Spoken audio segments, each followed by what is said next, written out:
عصر ذی الحجہ کی اہمیت و فضیلت اور اس میں کیے جانے والے اعمال۔ اعوذ باللہ من الشیطان الرجیم، بسم اللہ الرحمن الرحیم،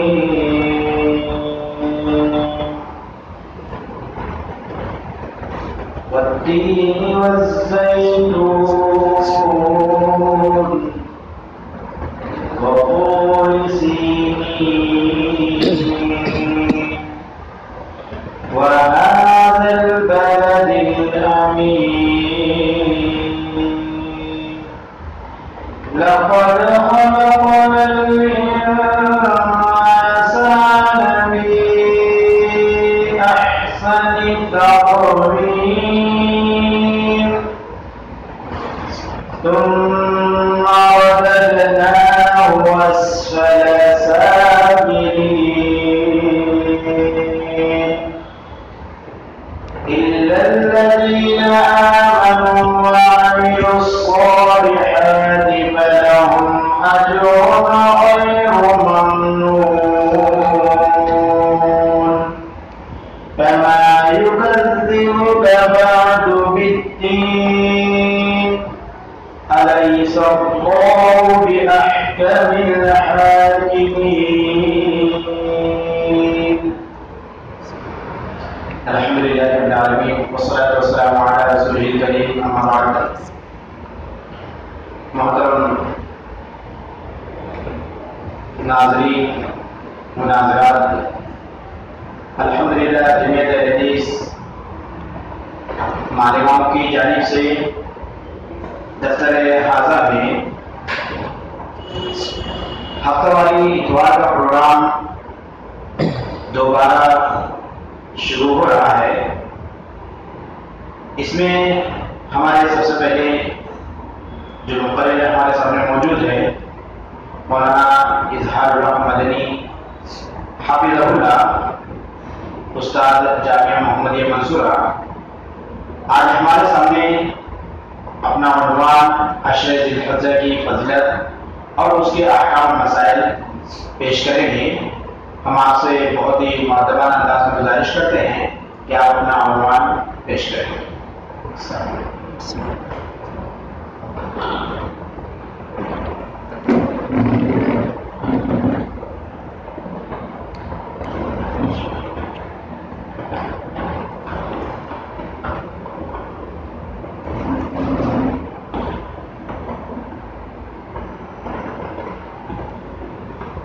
إن الحمد لله نحمده ونستعينه ونستغفره ونعوذ بالله من شرور أنفسنا ومن سيئات أعمالنا، من يهده الله فلا مضل له ومن يضلل فلا هادي له، وأشهد أن لا إله إلا الله وحده لا شريك له، وأشهد أن محمدا عبده ورسوله، أما بعد فإن خير الحديث كتاب الله، وخير الهدي هدي محمد صلى الله عليه وسلم، وشر الأمور محدثاتها، وكل محدثة بدعة، وكل بدعة ضلالة، وكل ضلالة في النار، فأعوذ بالله من الشيطان الرجيم، بسم الله الرحمن الرحيم، يا أيها الذين آمنوا اتقوا الله حق تقاته ولا تموتن إلا وأنتم مسلمون، يا أيها الناس اتقوا ربكم الذي خلقكم من نفس واحدة وخلق منها زوجها وبث منهما رجالا كثيرا ونساء، واتقوا الله الذي تساءلون به والأرحام إن الله كان عليكم رقيبا، يا أيها الذين آمنوا اتقوا الله وقولوا قولا سديدا يصلح لكم أعمالكم ويغفر لكم ذنوبكم، ومن يطع الله ورسوله فقد فاز فوزا عظيما۔ محترم ناظرین، بزرگوں، نوجوانوں، معصوم بچوں اور ماؤں، بہنوں، بیٹیوں، السلام علیکم ورحمۃ اللہ وبرکاتہ۔ صوبائی جمعیت اہل حدیث مہاراشٹرا مرکز مالیگاؤں کی جانب سے منعقدہ اس لائیو سیشن میں میں تہہ دل سے آپ کا استقبال کرتا ہوں، خوش آمدید کہتا ہوں، اہلاً و سہلاً کہتا ہوں، اور اللہ رب العالمین سے دعا کرتا ہوں کہ وہ مجھے حق بولنے کی توفیق عطا فرمائے اور ہم سب کو ان لوگوں میں شامل فرمائے جن کی تعریف اس نے ان الفاظ میں کی ہے، والذین اجتنبوا الطاغوت ان یعبدوها وانابوا الی اللہ لهم البشری فبشر عباد الذین یستمعون القول فیتبعون احسنه اولئک الذین هداهم اللہ واولئک هم اولو الالباب۔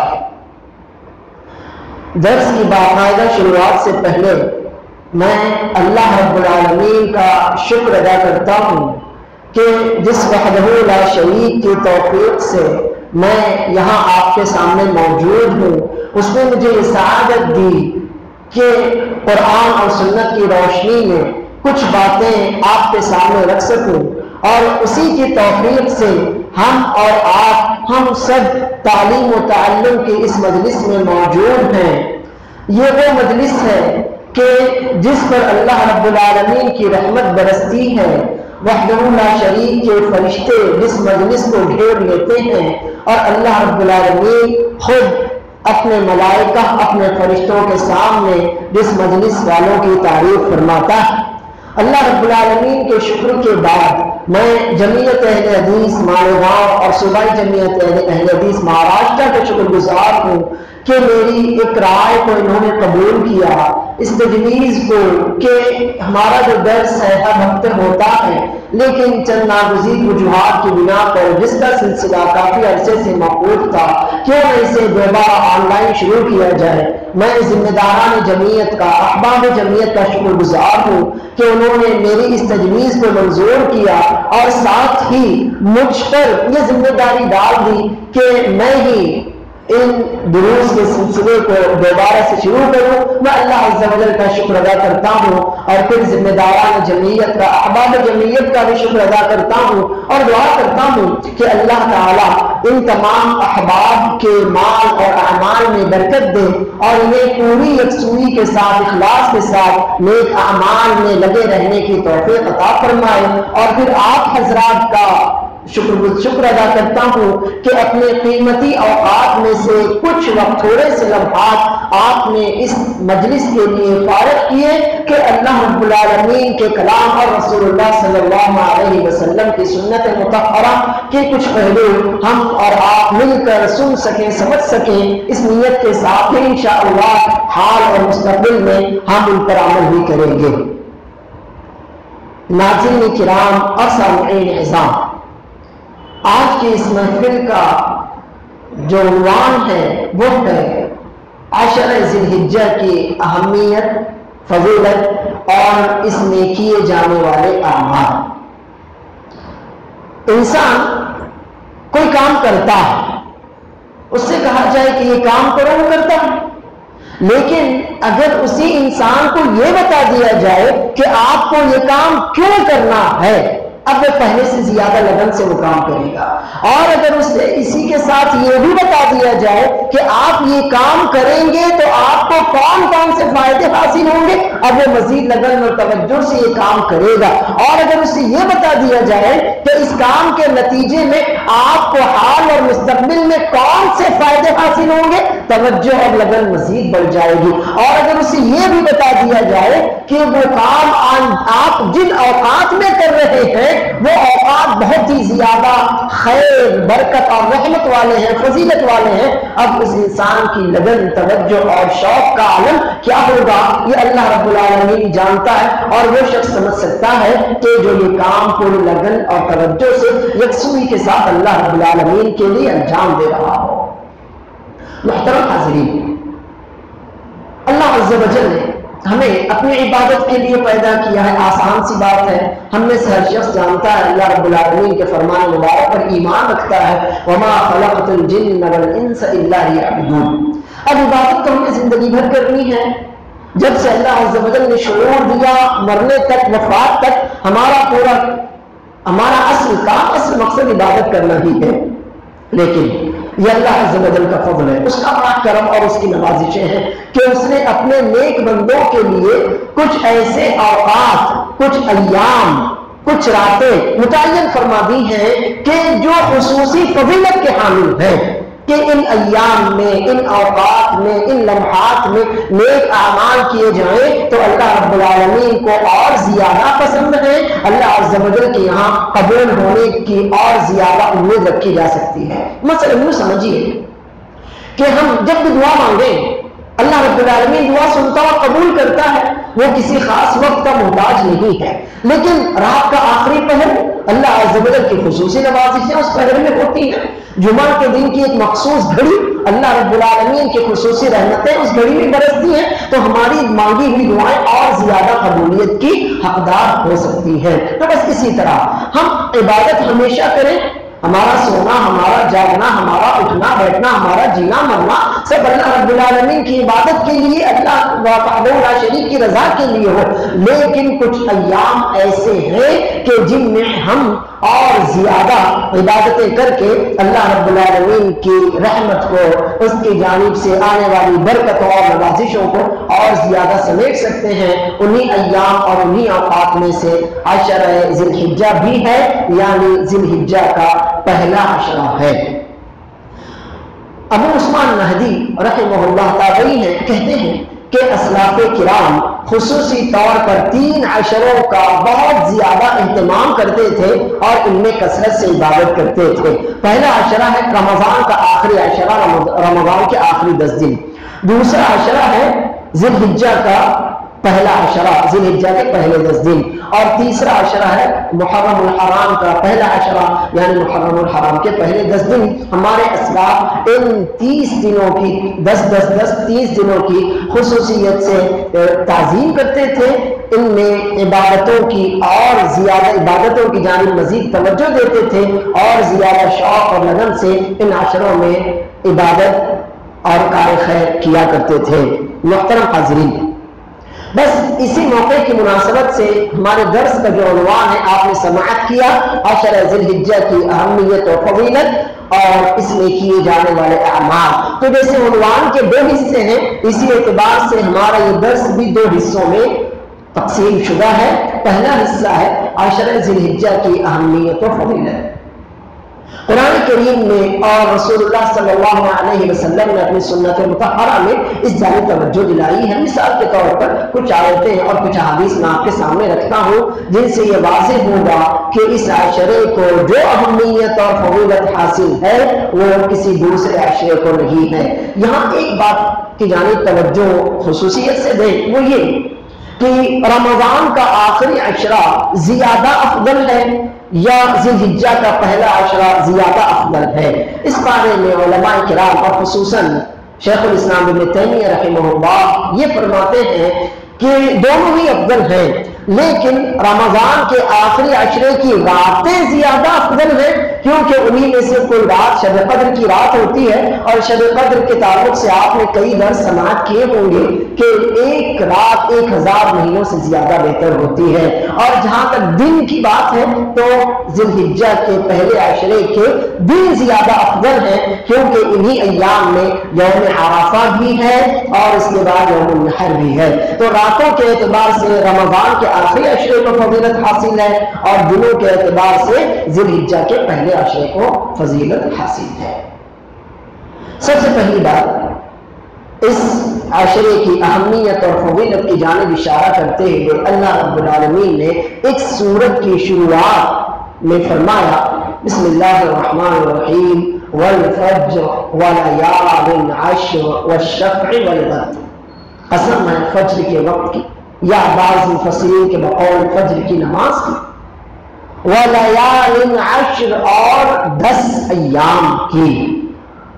عبداللہ بن عباس رضی اللہ عنہما، عبداللہ بن زبیر رضی اللہ عنہما اور اکثر مفسرین کے بقول ان 10 راتوں یا 10 ایام سے مراد ذی الحجہ کے ابتدائی 10 دن ہیں۔ اللہ رب العالمین نے قسم کھاتے ہوئے فرمایا، قسم ہے ان 10 دنوں کی، اور قسم ہے یوم النحر کی، اور قسم ہے یوم عرفہ کی۔ اب آپ سوچئے کہ اللہ رب العالمین جس چیز کی قسم کھائے وہ ایک ہلکی سی چیز تو نہیں ہو سکتی، یوں ہی بیکار سی چیز تو نہیں ہو سکتی کہ ہم نے جسے سنا اور ایک کان سے سن کر دوسرے کان سے نکال دیا، ایسا نہیں ہو سکتا۔ اللہ رب العالمین اپنی مخلوق میں سے جس کی چاہے قسم کھائے، لیکن وحدہ لا شریک اگر کسی چیز کی قسم کھا لے تو اس کا قسم کھانا بذات خود اس بات کی علامت ہے کہ اس چیز کی اہمیت اللہ رب العالمین کے یہاں اسی کے بالمقابل دوسری چیزوں کے مقابلے میں بہت زیادہ ہے۔ تو اللہ عز و جل نے جب یہ قسم کھائی وَلَيَالٍ عَشْرٍ، قسم ہے 10 ایام کی، تو واضح ہوا کہ ان 10 دنوں کی اہمیت اللہ رب العالمین کے یہاں دوسرے ایام سے بہت زیادہ ہے۔ دوسری بات، صحیح بخاری اور مسند احمد کی روایت ہے، عبداللہ بن عباس رضی اللہ عنہما اس حدیث کے راوی ہیں کہ رسول اللہ صلی اللہ علیہ وسلم فرماتے ہیں ما من ایام العمل الصالح فيهن احب الى الله عز وجل من هذه الايام يعني العشر، قالوا يا رسول الله ولا الجهاد في سبيل الله، قال ولا الجهاد في سبيل الله الا رجل خرج بنفسه وماله فلم يرجع من ذلك بشيء۔ جتنے بھی ایام ہیں ان میں اللہ عز و جل کو نیک اعمال محبوب تو ہیں، لیکن جتنے زیادہ محبوب، جتنے زیادہ پسندیدہ ذی الحجہ کے ابتدائی 10 دنوں میں ہیں، اتنے زیادہ نیک اعمال اللہ رب العالمین کو دوسرے ایام میں محبوب نہیں ہیں۔ صحابہ کرام نے پوچھا یا رسول اللہ صلی اللہ علیہ وسلم، کیا اللہ کے راستے میں جہاد بھی اگر دوسرے ایام میں ہو تو ان ایام کے جتنا محبوب نہیں؟ رسول اللہ صلی اللہ علیہ وسلم نے فرمایا وہ بھی نہیں، سوائے یہ کہ کوئی شخص اللہ کے راستے میں نکلے تو بس نکل ہی جائے، اللہ کے راستے میں وہ شہید ہو جائے اور اس کی جان، اس کا مال کچھ بھی دوبارہ لوٹ کر واپس نہ آئے۔ اس مجاہد کی بات اور ہے کہ جس کا مال اللہ کی راہ میں لٹ گیا، جس کی جان اللہ کے راستے میں شہید ہو گئی، جس کو اللہ رب العالمین کے راستے میں شہید کر دیا گیا، اس مجاہد کی بات تو اور ہے، ورنہ ان ایام میں دوسرے اعمال اللہ رب العالمین کو جو محبوب ہے ان کا تو تصور نہیں کیا جا سکتا۔ تیسری بات، کیا آپ جانتے ہیں اسلامی سال میں کتنے مہینے ہوتے ہیں؟ یقیناً آپ جانتے ہیں اسلامی سال میں 12 مہینے ہوتے ہیں۔ کیا آپ کو ان مہینوں کے نام معلوم ہیں؟ یقیناً بہت سے لوگوں کو معلوم ہوں گے، اور اگر معلوم نہ ہو تو کوئی بات نہیں، آپ ابھی سیکھ سکتے ہیں۔ محرم، صفر، ربیع الاول، ربیع الاخر، جمادی الاول، جمادی الاخر، رجب، شعبان، رمضان، شوال، ذوالقعدہ اور ذی الحجہ۔ یہ کون سا مہینہ جاری ہے؟ یہ ذوالقعدہ کا مہینہ ہے۔ آج تاریخ کون سی ہے؟ افسوس یہ ہوتا ہے کہ ہم میں سے بہت سے لوگوں کو شمسی سال، مہینے، ایام اور تاریخیں سب تو یاد ہوتی ہیں، لیکن اگر بات آ جائے اسلامی سال، مہینے اور تاریخ کی تو ہمیں بہت پریشانی ہوتی ہے، افسوس اور شرمندگی سے سامنا کرنا پڑتا ہے۔ تو ایسا نہیں ہونا چاہیے۔ ہم جس طرح سے شمسی سال ہماری ضرورت ہے کو یاد رکھتے ہیں، ان تاریخوں کو یاد رکھتے ہیں، ہم اپنے اسلامی سال، قمری سال اور مہینوں کو، ان کی تاریخوں کو بھی یاد رکھیں۔ آج ذوالقعدہ کی 27 تاریخ ہے، 2-3 دن صرف باقی ہیں اور ذوالحجہ کا مہینہ شروع ہو جائے گا انشاءاللہ۔ یہ اسلامی سال کا 11واں مہینہ ہے اور ذوالحجہ اسلامی سال کا 12واں مہینہ ہے جس پر ہمارا سال ختم ہوتا ہے۔ ایک اہم بات جو ان مہینوں کے تعلق سے اس کی جانب اشارہ کرتے ہوئے اللہ رب العالمین فرماتا ہے ان عدت الشہور عند اللہ 12 شہرا فی کتاب اللہ یوم خلق السماوات والارض منها 4 حرم ذلك الدين القيم فلا تظلموا فيهن أنفسكم وقاتلوا المشركين كافة كما يقاتلونكم كافة واعلموا أن الله مع المتقين إنما النسيء زيادة في الكفر يضل به الذين كفروا يحلونه عاما ويحرمونه عاما ليواطئوا عدة ما حرم الله فيحلوا ما حرم الله۔ 10ویں پارے سورہ توبہ کی یہ 2 آیتیں ہیں۔ اللہ عز و جل ان میں ارشاد فرماتا ہے بے شک مہینوں کی گنتی اللہ کے نزدیک اللہ کی کتاب میں یعنی لوح محفوظ میں اللہ کے قانون کے مطابق 12 ہے، یعنی سال میں 12 مہینے ہوتے ہیں۔ یہ گنتی اسی دن سے ہے جس دن سے اللہ تعالیٰ نے آسمانوں اور زمین کو پیدا کیا۔ ان 12 مہینوں میں سے 4 مہینے حرمت والے ہیں۔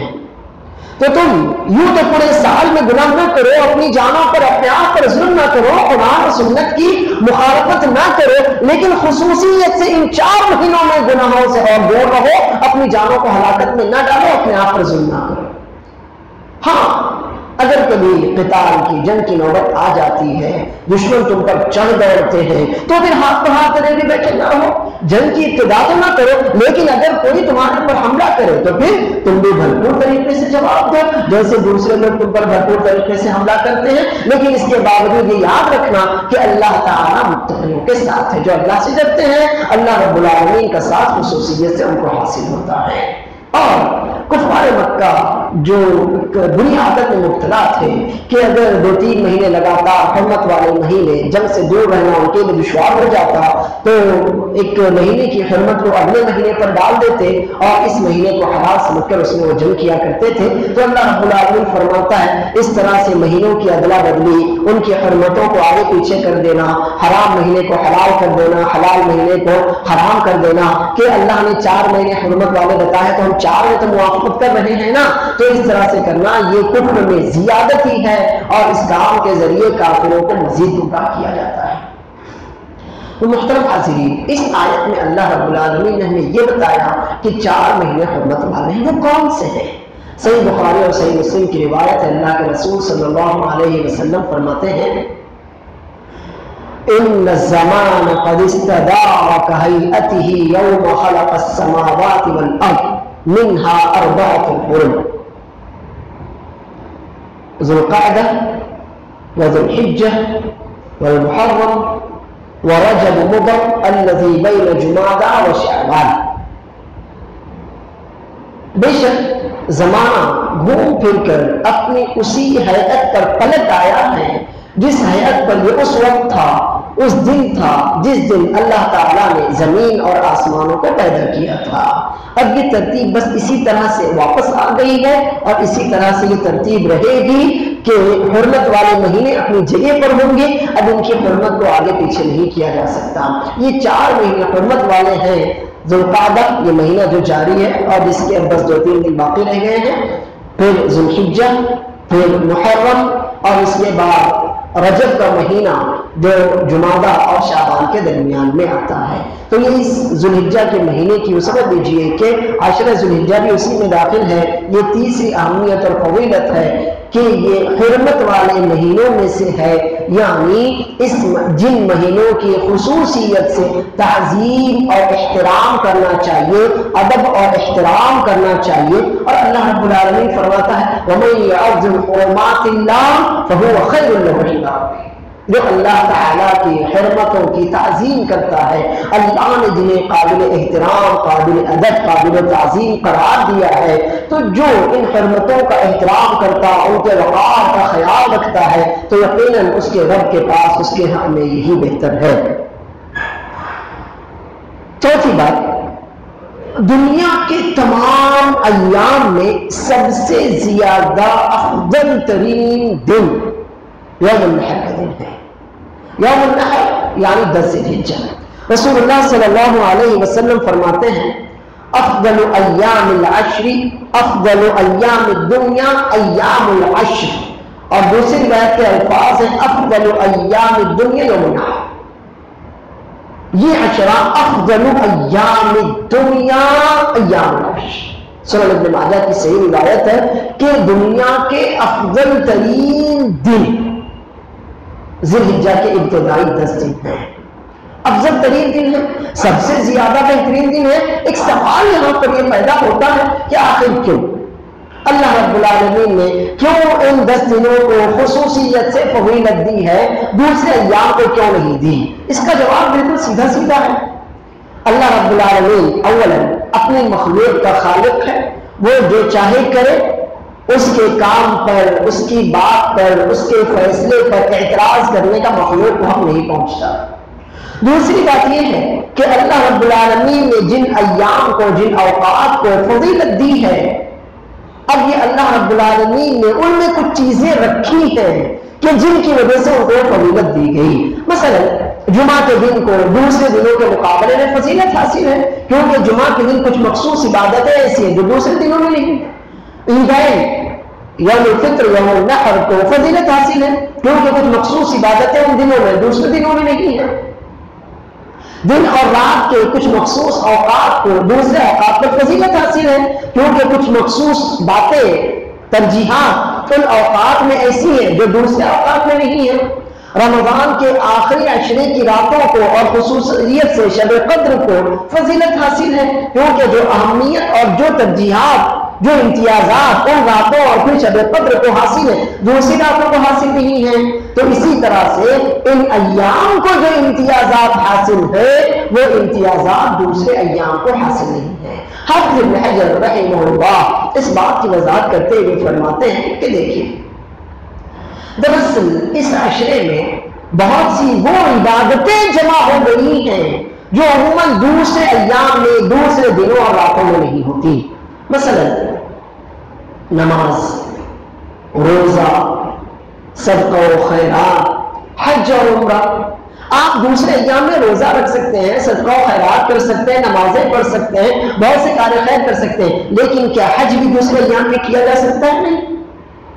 کیا عرفہ بھی دوسرے ایام میں ہو سکتا ہے؟ نہیں۔ کہ یوم النحر بھی دوسرے ایام میں ہو سکتا ہے؟ نہیں۔ کیا ایام التشریق کا تعلق بھی دوسرے ایام سے ہو سکتا ہے؟ نہیں۔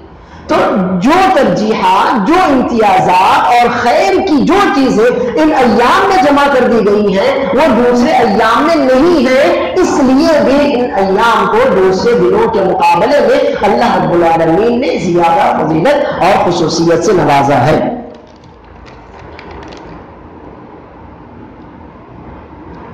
اب آئیے ہم یہ دیکھیں کہ ان ایام کو اتنی زیادہ فضیلت حاصل ہے تو ہم کیا کریں؟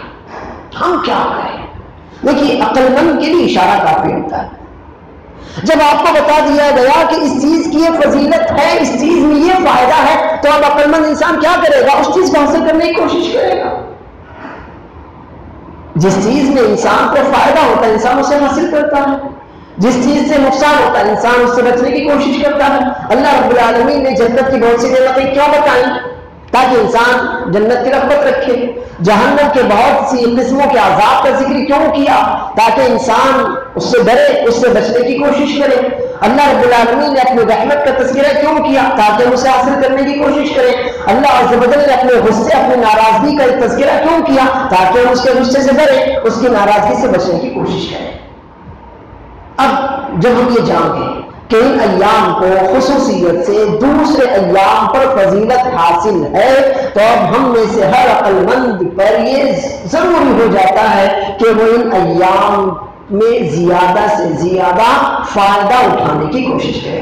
یہ بھی جان لیجیے کہ کسی بھی چیز کی اہمیت اس کے فائدوں سے متعلق ہوتی ہے۔ جس چیز میں جتنا زیادہ فائدہ ہوگا اس کی اہمیت اتنی زیادہ ہوگی، جس چیز کا فائدہ جتنا کم ہوگا اس کی اہمیت اتنی زیادہ کم ہوگی۔ مثلا مجھے پیاس لگ رہی ہو، پیاس بڑھتی جا رہی ہے، اور آپ میرے سامنے کپڑوں کے ڈھیر لا کر رکھے کہ یہ عمدہ اقسام کے کپڑے ہیں، یہ جاپانی کپڑا ہے، یہ روسی کپڑا ہے، یہ ریشمی کپڑا ہے، تو آپ بتائیے کیا میں ان کپڑوں سے اپنی پیاس بجھا سکتا ہوں؟ میں کہوں گا بھائی پہلے مجھے ایک گلاس پانی دے دو۔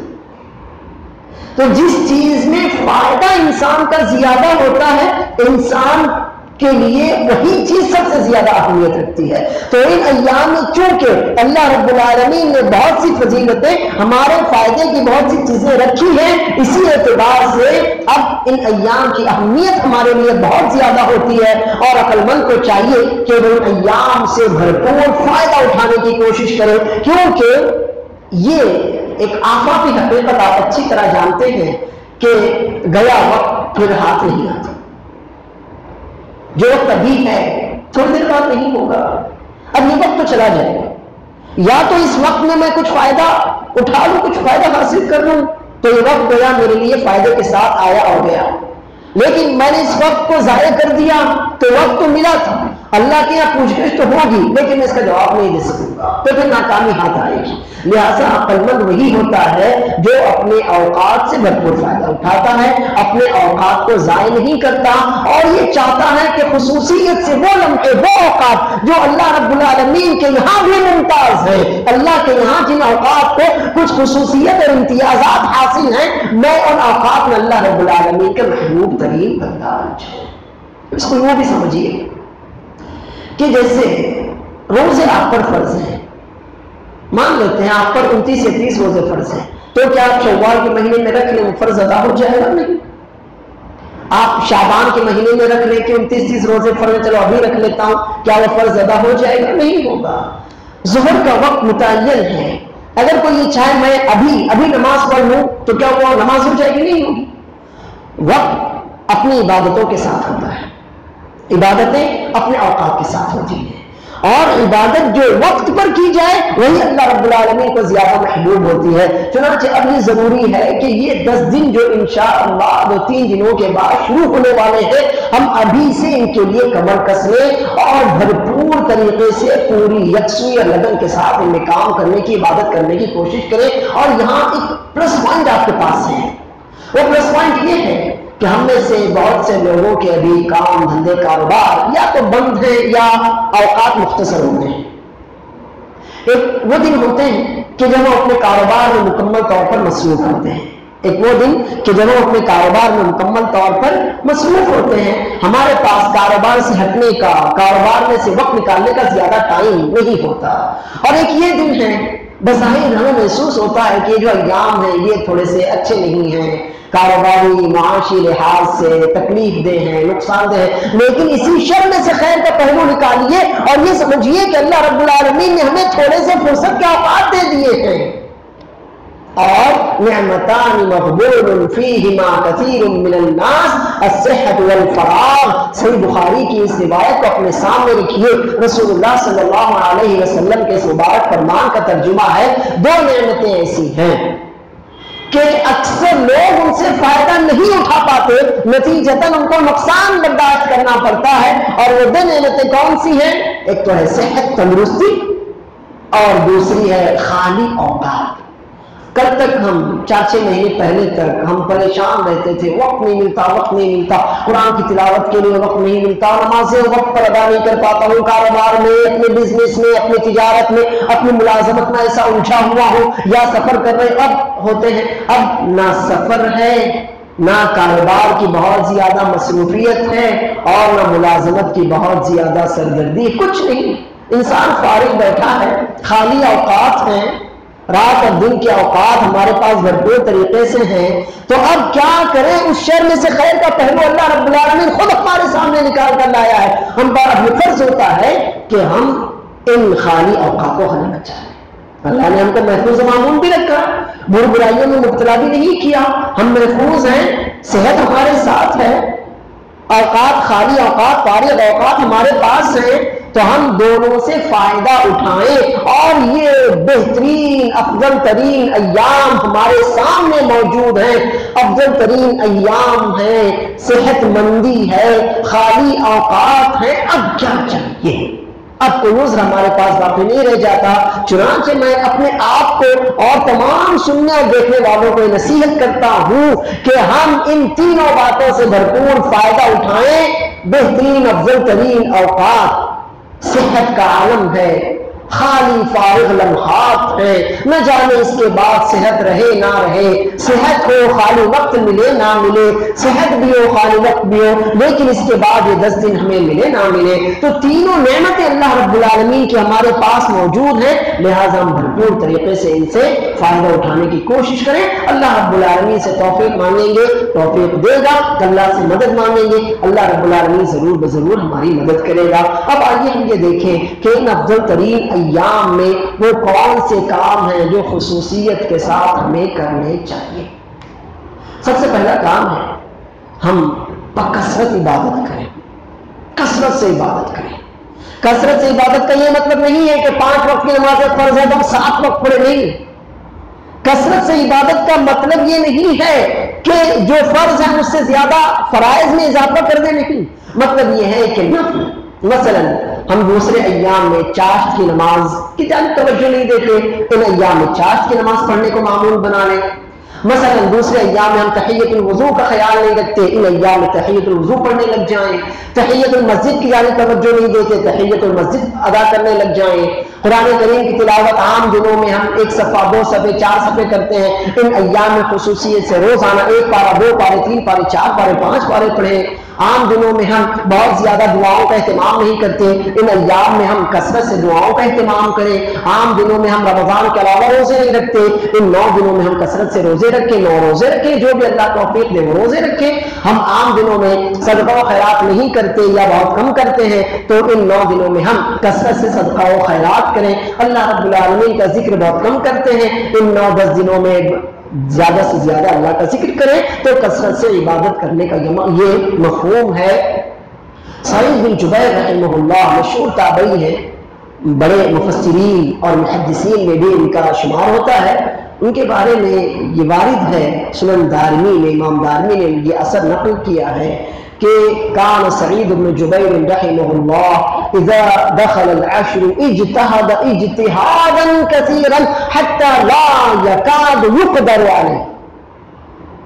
جب عشر ذی الحجہ آتا تو سعید بن جبیر رحمہ اللہ اتنی شدت سے عبادت میں مصروف ہو جاتے تھے، اتنی کثرت سے نوافل کا اہتمام کرتے اور عبادت و ریاضت میں لگ جاتے تھے کہ کوئی دوسرا ویسا کر ہی نہیں پاتا۔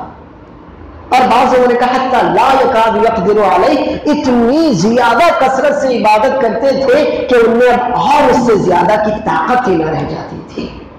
تو یہ ہے ہمارے اسلاف کرام کا حال۔ چنانچہ ہم بھی اس موقع کو غنیمت جانیں اور اپنے اسلاف کے نقش قدم پر چلتے ہوئے ہم اس عشرے میں بھرپور عبادتیں کریں۔ عبادت کی جو بھی اقسام ہو سکتی ہیں ان تمام اقسام سے ہم بھرپور لحاظ سے فائدہ اٹھائیں۔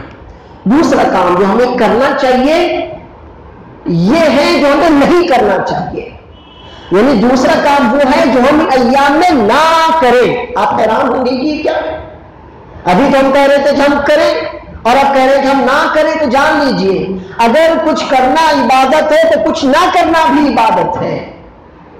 نیکیاں کرنا عبادت ہے، گناہوں سے دور رہنا، گناہ نہ کرنا بھی عبادت ہے۔ تو اگر ہم نیکیاں اللہ کے لیے کرتے ہیں تو یہ عبادت ہے، اور اگر ہم کسی گناہ سے اللہ کی خاطر رکتے ہیں تو محترم ناظرین یہ بھی عبادت ہے۔ تو دوسرا کام جو ہمیں ان ایام میں کرنا چاہیے وہ یہ ہے کہ ہم نہ کریں۔ اللہ رب العالمین فرماتا ہے فَلَا تَظْلِمُوا فِيهِنَّ أَنفُسَكُمْ، ان ایام میں، ان مہینوں میں اپنی جانوں پر ظلم نہ کرو، یعنی گناہ نہ کرو، گناہوں کے قریب بھی نہ جاؤ، اللہ کی نافرمانی والے کام نہ کرو، رسول اللہ صلی اللہ علیہ وسلم کی مخالفت والے کام نہ کرو۔ تو ان ایام میں خصوصیت سے ہمیں اپنے آپ کو بچانا ہے۔ کس سے بچانا ہے؟ شیطان کے راستے سے بچانا ہے، شہوات نفسانی خواہشات سے بچانا ہے، اللہ کی نافرمانی ناراضگی سے بچانا ہے، رسول اللہ صلی اللہ علیہ وسلم کی نافرمانی سے بچانا ہے، بدعات اور خرافات سے بچانا ہے، والدین کی نافرمانی سے بچانا ہے، مخلوق کو تکلیف پہنچانے سے اپنے آپ کو بچانا ہے۔ تو یہ دوسرا کام ہے جو ان ایام میں ہم خصوصیت سے کریں کہ گناہ کے قریب نہ جائیں، معصیت و نافرمانی کے کاموں سے رک جائیں، اپنے آپ کو شیطان کے راستے سے واپس کھینچ کر اللہ رب العالمین کے راستے کی طرف لے آئیں۔ تیسرا کام ہے کہ ہم ان ایام میں خصوصیت سے تکبیرات کا اہتمام کریں، اللہ کا ذکر کریں۔ دیکھیے اللہ کا ذکر تو بہت بڑی چیز ہے، اللہ رب العالمین نے بھی صرف اتنا کہا وَلَذِكْرُ اللَّهِ أَكْبَرُ، اللہ کا ذکر بہت بڑا، سب سے بڑا۔ کتنا اللہ نے واضح نہیں کیا، بہت بڑا۔ اور اللہ کے ذکر کے فائدے بہت سے ہیں، ایک فائدہ بس جو اللہ نے خود ذکر کیا، فَاذْكُرُونِي أَذْكُرْكُمْ، مجھے تم یاد کرتے رہو میں بھی تمہیں یاد کروں گا۔ تم مجھے یاد رکھو گے میں تمہیں یاد رکھوں گا۔ اور صحیح ہے، حدیث ہے، حدیث قدسی ہے، رسول اللہ صلی اللہ علیہ وسلم فرماتے ہیں کہ اللہ تعالیٰ خود فرماتا ہے انا عند ظن عبدی بی وانا معه حيث تحركت بی شفتاه، بندہ میرے تعلق سے جیسی امید رکھتا ہے میں اس کے ساتھ ویسا ہی معاملہ کرتا ہوں، اور جب تک اس کے ہونٹ میرے ذکر میں ہلتے رہتے ہیں میں اس کے ساتھ ہوتا ہوں۔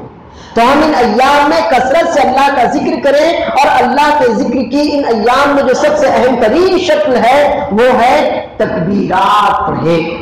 رسول اللہ صلی اللہ علیہ وسلم فرماتے ہیں ما من ایام اعظم عند اللہ واحب الى اللہ للعمل الصالح من هذه الايام یعنی ایام العشر فاکثروا فیہن من التہلیل والتکبیر والتحمید۔ نیک اعمال کے لیے اللہ تعالیٰ کو سب سے زیادہ محبوب یہی 10 دن ہے، یہی 10 دن اللہ تعالیٰ کے یہاں سب سے زیادہ پسندیدہ بھی ہیں اور سب سے زیادہ عظیم ترین بھی ہیں۔ چنانچہ ان 10 دنوں میں تم فاکثروا فیہن من التہلیل لا الہ الا اللہ والتکبیر اللہ اکبر والتحمید الحمدللہ، چنانچہ ان ایام میں کثرت سے اللہ کا ذکر کرو، یعنی سبحان اللہ والحمدللہ ولا الہ الا اللہ واللہ اکبر کثرت سے پڑھو۔ اب یہاں پر ایک اس مسئلے کی تھوڑی سی وضاحت میں کرنا چاہتا ہوں۔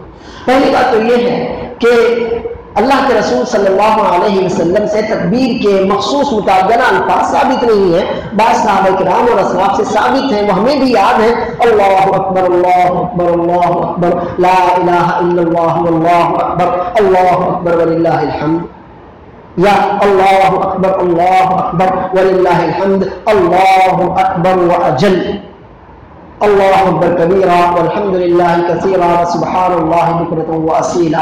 یہ عام طور پر یہ اوراد جو صحابہ کرام یا اسلاف سے ثابت ہیں ہم پڑھتے ہیں، بے شک ہم انہیں پڑھتے رہے، لیکن اگر کوئی شخص یہ پڑھتا ہے سبحان اللہ والحمدللہ ولا الہ الا اللہ واللہ اکبر تو بھی جائز ہے۔ غرض یہ ہے کہ اللہ رب العالمین کی بڑائی اور کبریائی بیان کی جائے، اللہ رب العالمین کو کثرت سے یاد کیا جائے، تکبیر پڑھی جائے، تحلیل پڑھی جائے، غرض جو بھی اللہ کے رسول صلی اللہ علیہ وسلم سے ثابت ہے ذکر و اذکار کے سیروں میں، ہم ان کا زیادہ سے زیادہ اہتمام کریں۔ یہاں ایک مسئلے کو تھوڑا سا سمجھ لیجیے، یہ جو تکبیرات میں پڑھنی ہیں ان کا وقت کب سے شروع ہوتا ہے؟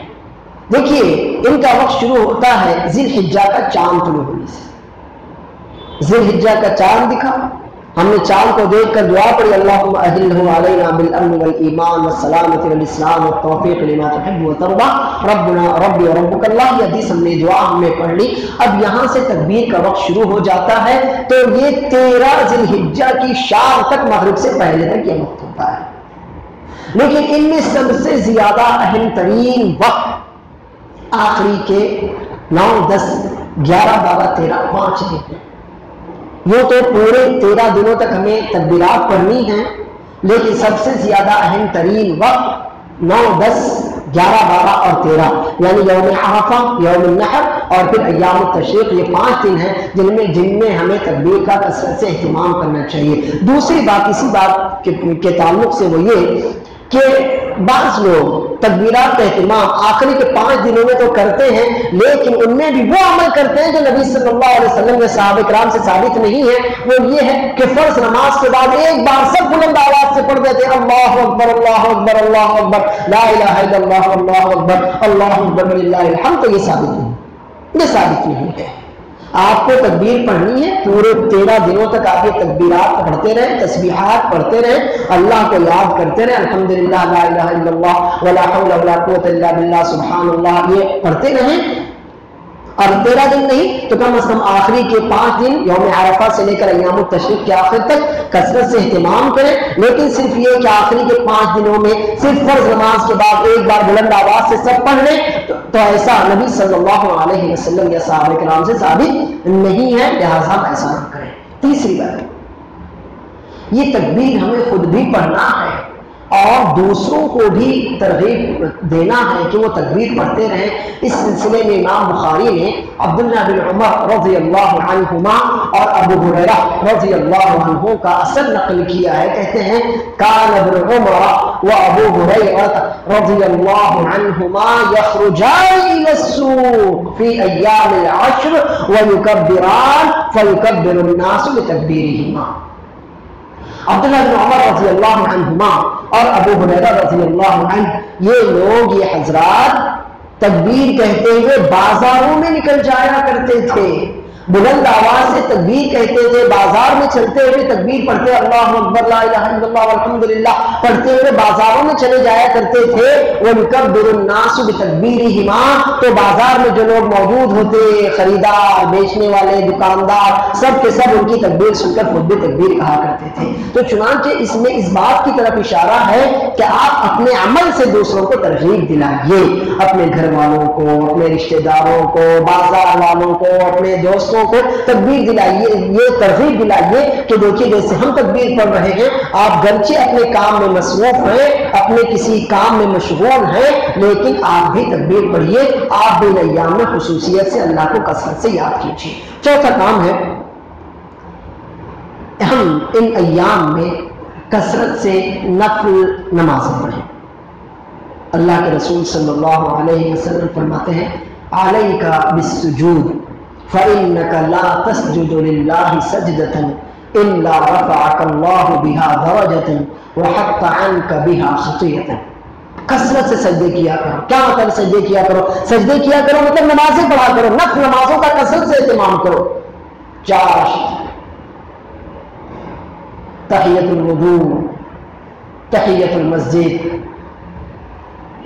سب سے اہم ترین نماز رات کی نماز، تہجد کی نماز، سنت موقدہ، سنت غیر موقدہ، ان نمازوں کا کثرت سے اہتمام کیا کرو، اس لیے کہ تم اللہ کے لیے اگر ایک سجدہ بھی کرتے ہو تو اللہ تعالیٰ اسی ایک سجدے کے بدلے تمہارا ایک درجہ بلند کرتا ہے اور تمہارا ایک گناہ معاف کرتا ہے۔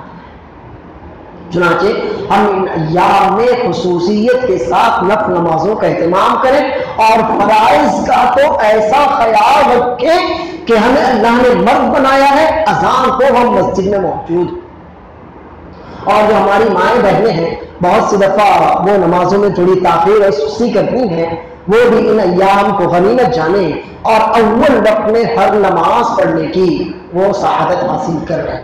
5واں کام، ہمیں روزے رکھنا چاہیے۔ اس سلسلے میں روزے 2 طرح کے ہیں، پہلے یہ جان لیجیے۔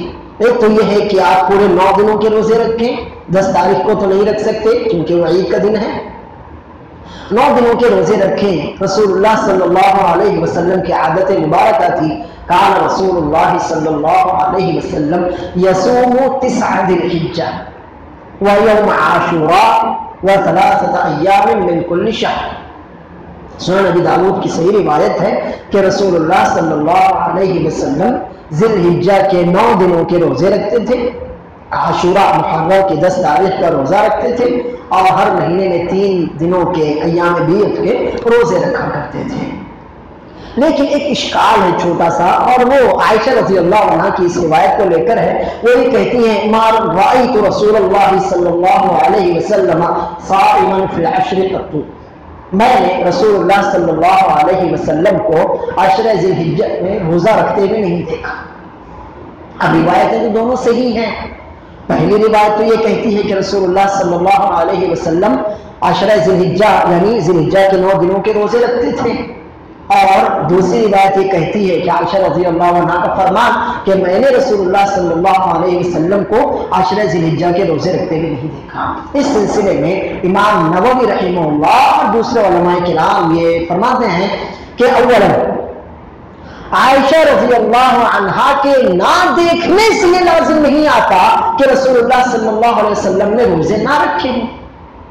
دوسری بات یہ ہے کہ عائشہ رضی اللہ عنہا نے اس وقت کا واقعہ بیان کیا جبکہ نبی صلی اللہ علیہ وسلم بیمار رہے ہوں یا سفر وغیرہ میں رہے ہوں۔ ایسا ہوا ہے کہ سفر میں بھی ایک بار عید الاضحیٰ کا موقع آ گیا، یا ایک بار خود نبی صلی اللہ علیہ وسلم حج میں تھے